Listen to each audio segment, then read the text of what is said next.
Perkenalkan kami dari kelompok 2 di kelas IF 602. Untuk minggu pertama, kami melakukan pemilihan channel dan pemodelan matematis.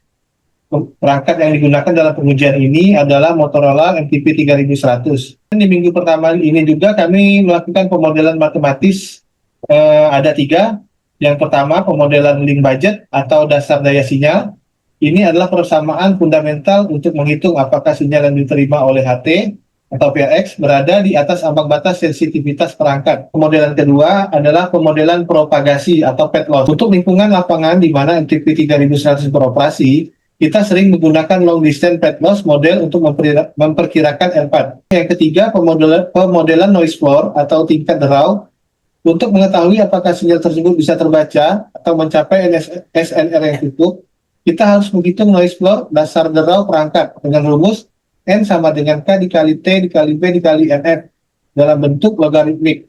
Di sini untuk pengumpulan data dan pengujian tingkat dasar yaitu menggunakan MTP 3100 sebagai transmitter dan MTP 300 juga sebagai receiver.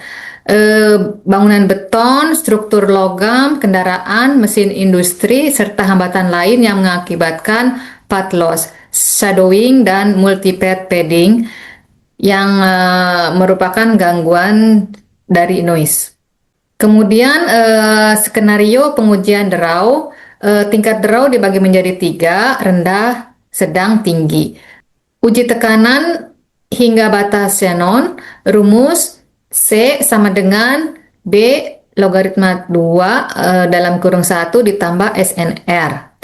C merupakan kapasitas kanal maksimum, yaitu laju data maksimum. B sama dengan lebar pita frekuensi kanal yang digunakan HT untuk transmisi HZ. Misalnya kanal tetra menggunakan bandwidth 25 kHz. SNR yaitu sinyal to noise ratio. Adalah perbandingan daya sinyal terhadap daya derau pada receiver, mencerminkan seberapa jernih sinyal terhadap gangguan noise di kanal. Untuk minggu ketiga, kelompok kami melakukan tahap pengujian, di mana yang pertama ada parameter pengujian, di mana nilai teknis yang kita masukkan atau data yang kami ambil dari Handy Talkie MTP 3100 yaitu daya pancar, sensitivitas penerima dengan frekuensi ada di 400 MHz dan pet loss eksponennya di 2.5, fat marginnya 15 dB.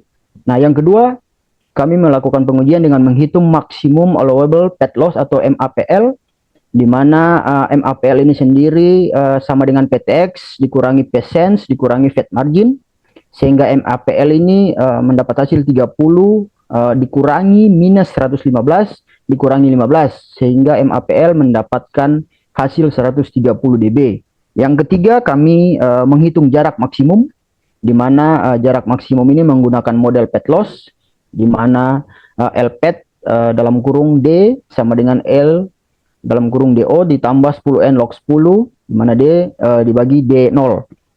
Terus hasilnya itu 10 pangkat 3.42 mendapatkan hasil 2,630 meter.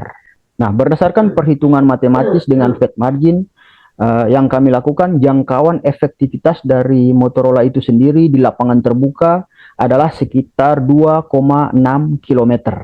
Nah, berikut untuk pengujian outdoor yang kami lakukan, ada 5 tahap yang kami lakukan. Di tahap pertama ada 50 meter dengan kondisi sinyal bagus. Dan dari tahap pertama sampai tahap keempat, kami menemukan kondisi dengan sinyal yang bagus, dengan jarak yang berbeda, ada di jarak 100, 500, dan 1 km. Bahkan sinyal mulai melemah di jarak lebih dari 1 km.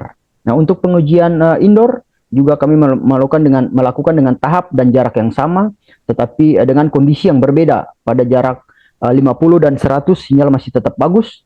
Dan di tahap ketiga dengan jarak 500 meter, sinyal mulai melemah. Di jarak 1 km sinyal lemah, dan di jarak lebih dari 1 km sinyal hilang.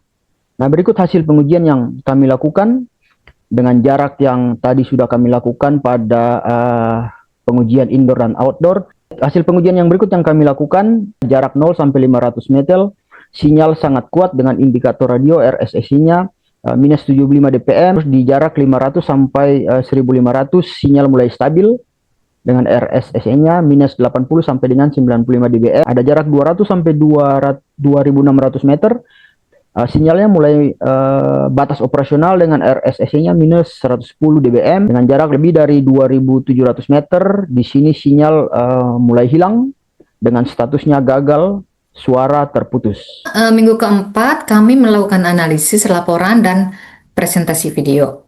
Kualitas komunikasi dipengaruhi bukan hanya jarak, tapi kondisi wireless channel, yaitu penghalang dan intervensi. Keterbatasan, yaitu SNR numerik tidak ditampilkan pada perangkat. Teori Shannon-Hartley hanya sebagai landasan teori, bukan perhitungan numerik langsung. Performa MTP 3100 dipengaruhi karakteristik wireless channel. Outdoor berfungsi dengan baik, bahkan hingga jarak 1 km, sedangkan indoor sudah mulai menurun di jarak 500 meter.